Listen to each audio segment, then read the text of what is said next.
Dr. Sarvapalli Radhakrishnan, and also acknowledge the collective contribution by members of the Constituent Assembly, Provisional Parliament, and first and all subsequent Lok Sabha.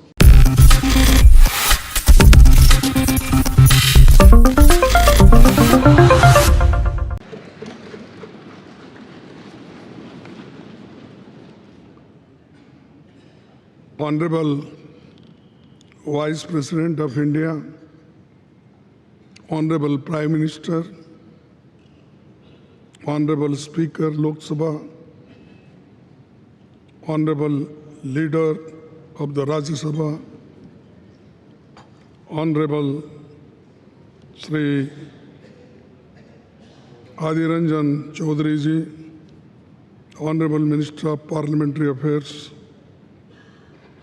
Honorable Members of Parliament, and all the respected leaders. We have all gathered here today to commemorate the rich legacy of the Parliament of India in this historic Central Hall. When we talk about Indian parliamentary heritage, the hallowed precinct of this Parliament House and the Central Hall, where we have gathered today, hold a very special significance. The Constitution of India is the bedrock of Indian democratic polity. It is in this very Central Hall that the Constituent Assembly held its sittings from 1946 to 1949, spanning a period of 2 years, 11 months, and 17 days. Today, we humbly recall the phenomenal contributions made by Dr. Rajendra Prasad, the first President of India, Pandit Jawaharlal Nehru ji, the first Prime Minister, and architect of modern India, Sardar Vallabhbhai Patel, the first Home Minister of India, and Dr. B.R. Ambedkar, architect of Indian Constitution. It is also an occasion to recall with gratitude the contributions of Sri G.V. Malvankar, Dr. Sarvapalli Radhakrishnan, and also acknowledge the collective contribution by members of the Constituent Assembly, Provisional Parliament, and first and all subsequent Lok Sabha. This Central Hall was witness to Pandit Nehru's tryst with destiny speech on the eve of India's independence. And yesterday, the Prime Minister also mentioned this in his speech.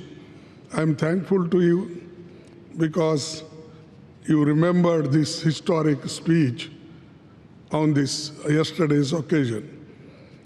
Sir, the India's independence, during his speech, the Pandit Nehruji inter alia stated, which I quote, long years ago, we have made a tryst with destiny, and now the time comes when we shall redeem our pledge, not wholly or in full measures, but very substantially.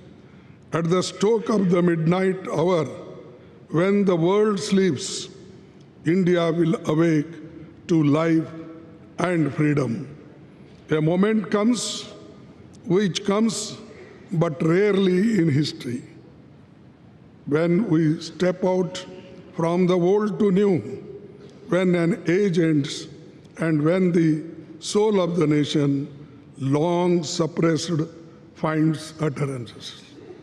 As the clock struck 12, all the members of the Constituent Assembly took the following pledge. At this solemn moment, when the people of India, through suffering and sacrifices, have secured freedom. I, a member of the Constituent Assembly, do dedicate myself in all humility to the service of India and her people to the end that this ancient land attain her rightful and honored place in the world and make her full and willing contribution to the promotion of the world peace and the welfare of the mankind. These words spoken on the day of this historic speech of Pandit Jawaharlal Nehruji. I wish to emphasize at this juncture that this is all due to the collective and dedicated effort by parliamentarians cutting across the party lines over the past 7.5 decades. This rich legacy has formed a strong foundation for India's growth as a powerful democratic nation. Every nook and corner of the Parliament House has witnessed the evolution of our parliamentary democracy over the past 75 years. As we bid adieu to the Parliament House and move to the new Parliament building today, I am overwhelmed with emotions and tinge of pathos. We would, of course, be continuing our parliamentary duties in the new Parliament building, but will miss the Parliament House. The success of the institution lies in the upholding constitutional values and ideals. The idea that institutions are sacrosanct and essential for the success is a fundamental principle in governance and development. We should commit ourselves to adhere to and preserving the constitutional values and parliamentary traditions as the country moves ahead in effectively performing parliamentary duties and in our endeavors for the growth of our nation.